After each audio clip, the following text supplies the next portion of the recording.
Whether you're off-grid overlanding or parked for days or even weeks at a time, maintaining your vehicle's battery health is crucial in guaranteeing the long life of the battery. Now, imagine having the confidence knowing that your vehicle's battery is passively charging throughout the day, even when you're not around.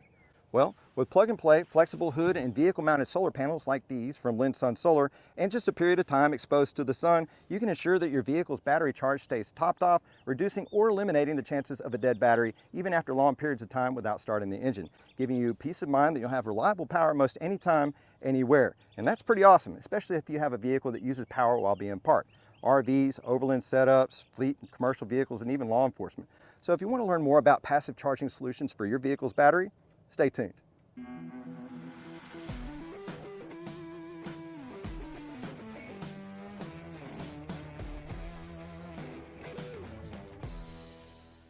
Hey, welcome back to the Gator Overland channel. I'm John, and today we've teamed up with the fantastic folks over at Lensun Solar.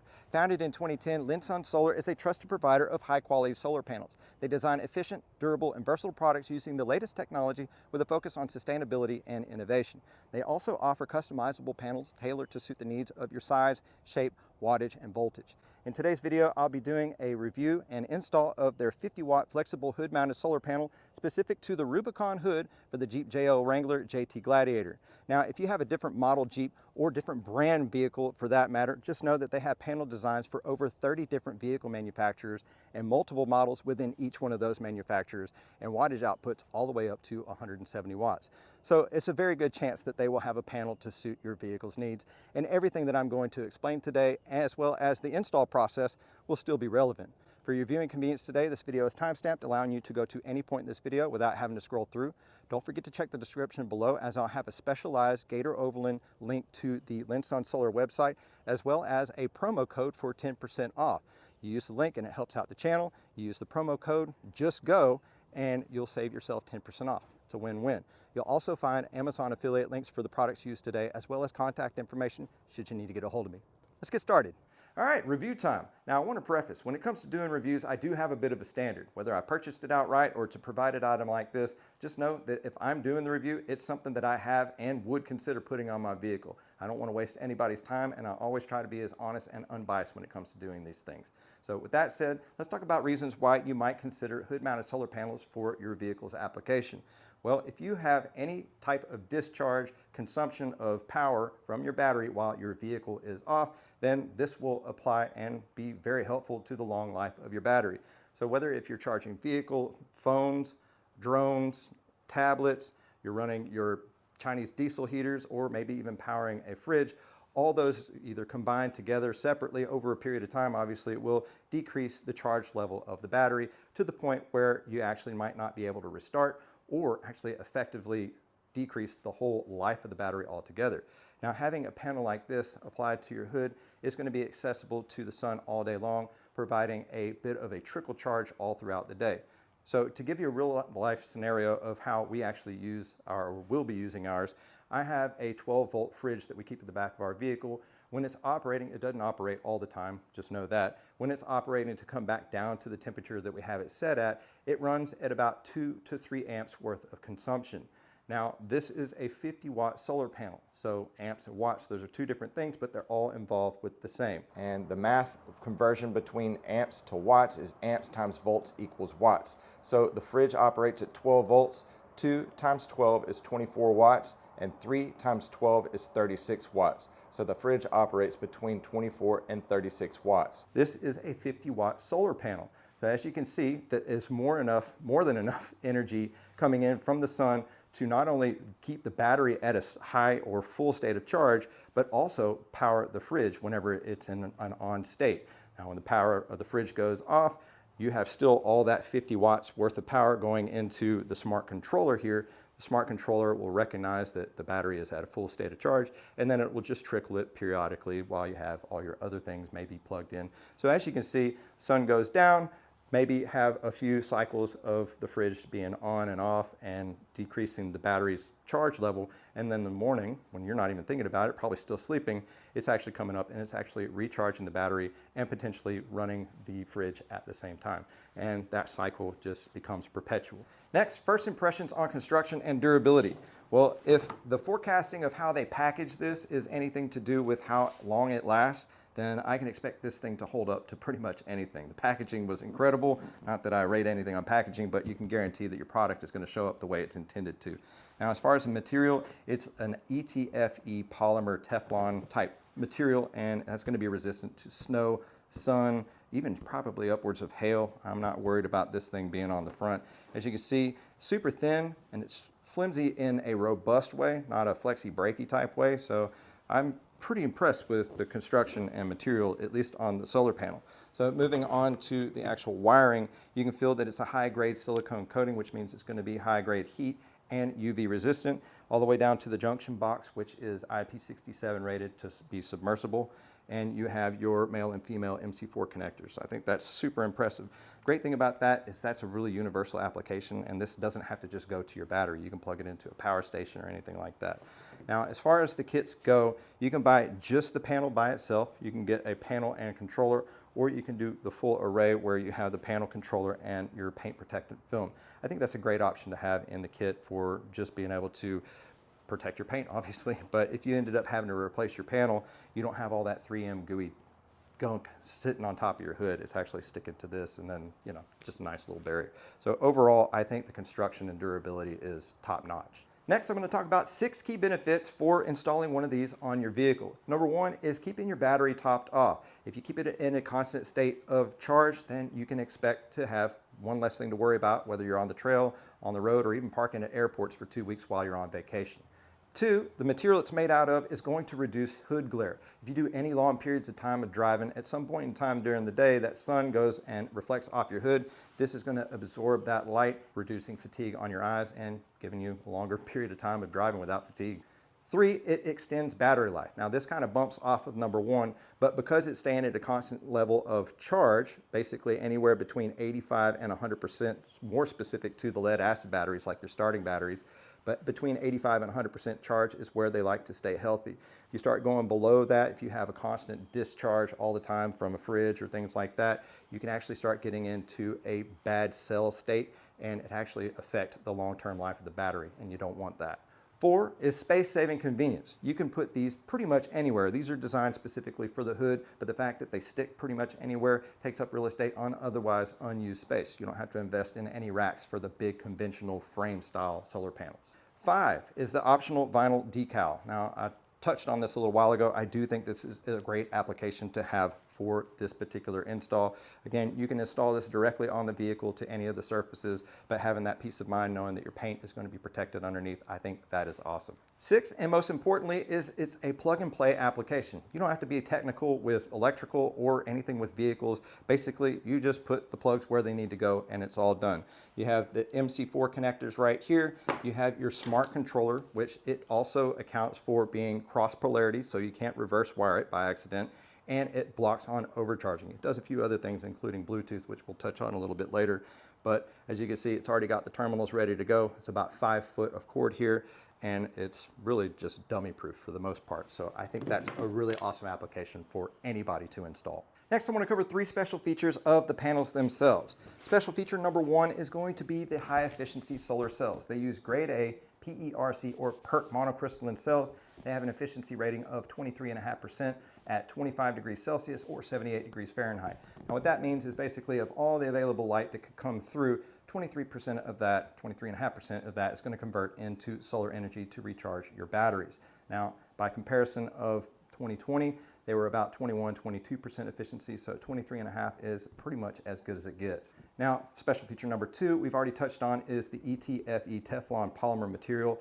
As mentioned, it reduces the amount of glare. The reason why that is, it's a lack of reflection, which means it's going to be all absorption. So it's going to boost that light transmission, and the material itself is going to resist corrosion and UV decay. So basically, this thing's going to be around for a while. And number 3 is going to be the lightweight thin construction. As you can see at 3 millimeters or 1/8 thick, it's going to come in at 60% lighter than your conventional panels. So you won't have to worry about weighing down your vehicle. Now one thing I will add is going to be an efficiency note. Solar panels in general are affected by heat, whether it's either too warm or too cold. There is a range where they operate properly, which mentioned at 25 degrees Celsius, 78 degrees Fahrenheit. If you're putting this on your hood, you're adding a layer of thermal insulation. And it could be a period of time where when the engine or the hood is warm, you're going to see a lack of efficiency. You'll also see this in cold mornings as well. So a way to combat this when it's warm, you can lift the hood, maybe even face it more towards the sun for more light transmission, and that will actually decrease the amount of heat that's on the hood. So just a word to the wise kind of situation that it's not a defective product, it's usually affected due to heat. So that's simple. Moving on to the solar panel install. Now, as mentioned before, it won't matter what brand or model vehicle you have. The prep, the install, and the wiring is going to be more or less the same regardless of the vehicle type. And you can still use my video as a reference for your own install. Now, as far as installation goes, they do provide a very well detailed installation manual, color photos, step-by-step, very thorough, very legible to read, all the way down to how to wire to the controller for single or multiple panels using graphics. It doesn't get much easier than that. After referencing this manual, you'll want to allow 2 to 2.5 days for the installation of your panel. And it's not because it's labor intensive. In fact, it's quite opposite. It's a really quick and easy install relatively, but you want to allow some lead time. Once you get your paint protection film down, they recommend 24 hours, and then come back the next day and install your panel. And they recommend leaving it overnight with something heavy like heavy blankets or mulch, just to make sure it adheres properly. You don't have to worry about it coming off. The reason why I mention that is if you plan on doing it outside, just make sure you have a span of good weather, or use a covered area or a garage and remove all doubts for rain delays.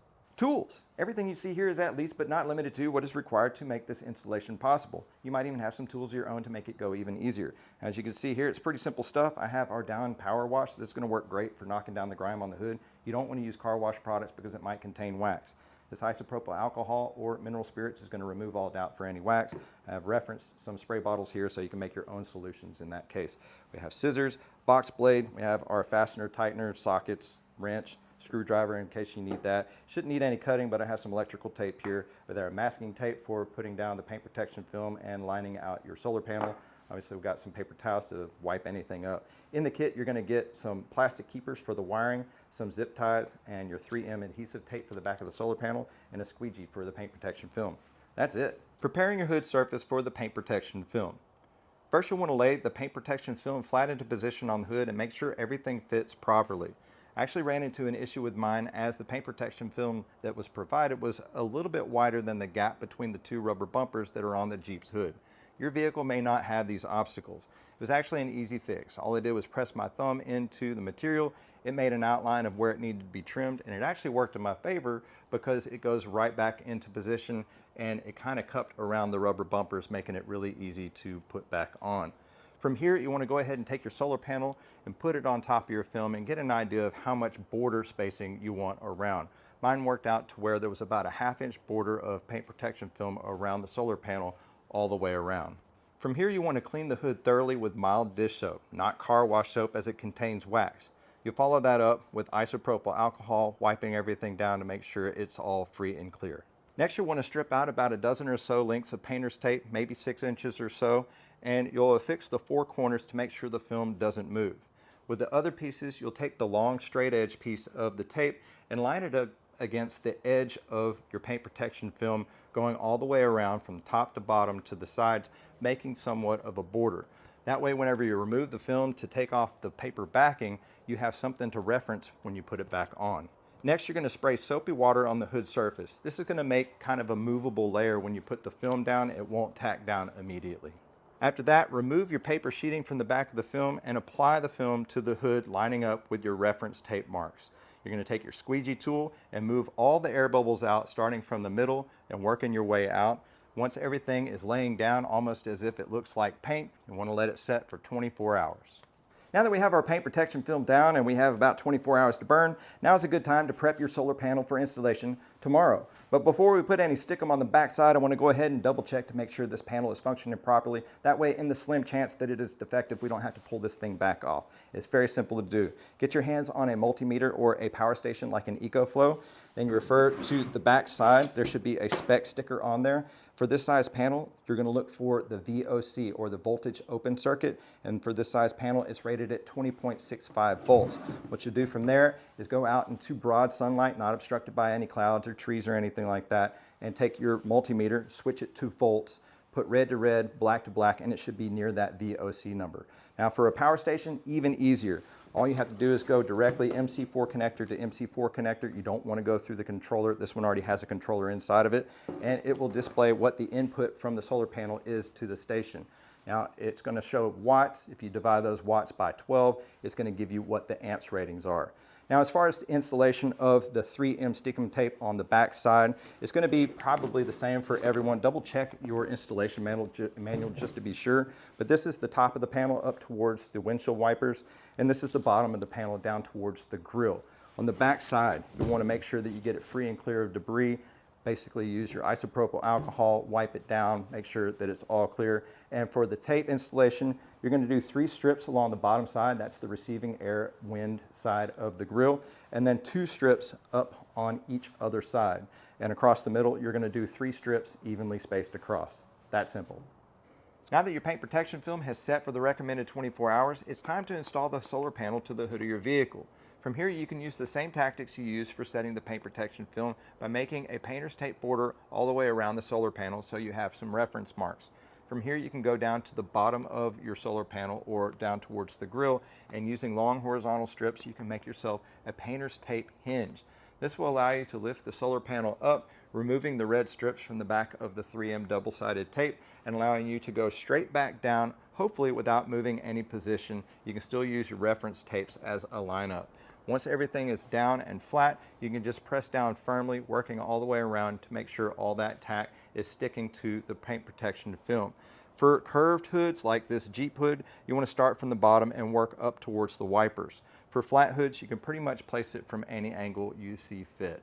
Wiring and final details. Now that you have your solar panel affixed to the hood, it's time to route the wiring into your engine compartment. Your solar panel is going to come with about a 5-foot lead. You want to put that in the path that goes the closest to your battery. Now for your solar controller, you're actually going to have about a 3-foot length of negative and positive leads to go to the battery. So you should have sufficient length to go pretty much anything on even bigger vehicles. Now it might require raising the hood all the way back. For the Jeep, I had to go all the way back to the windshield to allow room gap enough for the MC4 connectors to come into the engine compartment. Now as far as locating the solar controller, you want to have this up and out of the way of direct engine heat, not down in the engine compartment next to the headers. Somewhere near the electronics should be fine. I put mine on top of the fuse box. Now from this point, you want to go over to the controller and find the graphic that looks like a light bulb. There'll be 2 wires associated with this, negative and positive. They should be red and black, and they are for low load outputs like low LEDs or fans. I don't intend to use these at all. In fact, I don't think very many people will. Go ahead and tape one of those up and then combine both of them. You just don't want the 2 exposed wires to touch each other. From here, you want to go ahead and grab your positive cable length and find the inline fuse, remove the 15 amp fuse and set it aside until you get everything wired up. After that, you can go ahead and connect your negative and positive leads from the solar controller to the battery and go ahead and connect your MC4 connectors. They're actually negative and positive specific, so you can't get these backwards. After connecting, if your solar panel is exposed to the sun, you may actually see a green blinking light. That's totally fine. That just means it's absorbing energy and the controller recognizes it. Perfect. Now you might be in the situation where you have an abundance of leftover wiring. You can do it one of 2 ways. You can either bundle it up with electrical tape and stuff it down and out of the way. That's what I'm going to do for now. Or you can get special with it and make all the leads specific to your preferred lengths. You choose. Now once you have everything tidied up and if you're exposed to the sun, you'll have a green blinking light, and that means it is actually accepting charge, and you'll have a yellow light. That means it recognizes that there is a battery in the circuit and it's functioning properly. If you want to know more about that, you can actually open up the Solar Life BT app. It's a free app that they provide, and you can connect through Bluetooth, and it tells you all the PV ratings, which is the amount of input from the solar panel that is actually coming in from the sun, your battery status, and the amount of load. And it does that in a graph that's over 60 days. It's a pretty cool app, and you can monitor a lot of things. Just in one day, I've actually developed over 80 watt hours worth of energy out of this 50 watt panel, which means it would have run everything. It's really awesome. Once you've confirmed that the electronics are functioning properly and it's as tidy as you desire for your wiring, then you're actually done. They do recommend 72 hours before washing the hood. I wouldn't recommend going through a automatic car wash, and definitely don't hit it directly with a pressure washer. Other than that, this stuff, I would say the install of this would be on the 2 to 3 skill level. Other than the little instance that I had as far as the planning for the paint protection film, I didn't really have any issues. It's straightforward, wiring is really simple, straight shot. You don't have to be a mechanic to really do this at all. Now, one step further, they say is optional. You can come with Silca-Flex or Fix 8 or some type of silicone and come around the edge and just seal out the edge of the solar panel. And that just removes the chances for any wind-driven water, rain, dust to get up underneath the panel. We have paint protection film down, so I'm not going to exercise that just yet, but overall, I think it's not a bad idea to do. After that, they recommend once the panel is installed, you want to put an amount of weight over it just overnight. That I'm probably going to just use blankets and some weights. You can use mulch, bags of sand, things like that. And from there, you're done. What an install. So whether you're looking to avoid dead batteries, reduce your carbon footprint, or just simply enjoy the conveniences of solar when you're on your adventures, you can clearly see how beneficial having a hood-mounted solar panel can be to any vehicle. It's durable, efficient, and space-saving. A perfect solution for keeping your batteries healthy both on and off-road. And that about wraps things up. If you enjoyed today's video, found it informative or helpful in making your decision to put a Lensun Solar hood-mounted solar panel kit on your vehicle, go ahead, give us a big thumbs up. Let us know how we're doing. Share if you'd like, I'd appreciate that. For a heads up on any future installs or adventures, go ahead and hit that subscribe button, notification bell. You can follow us along our journey. Don't forget to check the description below, as I'll have a specialized Gator Overland referral link to the Lensun Solar website. If you use the link, it helps out the channel. I'll also have a 10% off promo code, JUSTGO, that you can use at the time of checkout and save yourself some money. In the description, you'll also find Amazon affiliate links for all the products used today and contact information should you need to get a hold of me. Remember, we at Gator Overland encourage each and every one of you to take a daily moment to unplug and reconnect with the outdoors, even if it's just for a few minutes. Have fun, keep it safe, stay charged, and just go. Thanks, y'all.